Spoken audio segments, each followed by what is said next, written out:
હંમેશા પાકિસ્તાનને આઝાદ થયા પછી, પોતાના દેશના નિર્માણ પછી ભારતને લઈને હાર હાર અભિગમ અપનાવ્યો છે, લોસ અભિગમ.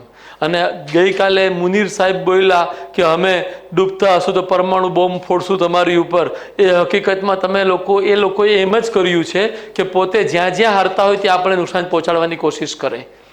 અને આપણને એ વાતથી પરિચિત છીએ. એટલે તો મનોહર પર્રિકર સાહેબ જ્યારે રક્ષામંત્રી હતા એમણે સ્પષ્ટ ભાષામાં કીધેલું કે જ્યારે અમને ખબર હશે કે સામેની શક્તિ અમારી પર પરમાણુ બોમ્બ ફેંકવાની છે તો અમે નો ફર્સ્ટ યુઝ પોલિસી થોડી અમલમાં રાખશું, અમે એની પહેલાં હુમલો કરી દઈશું.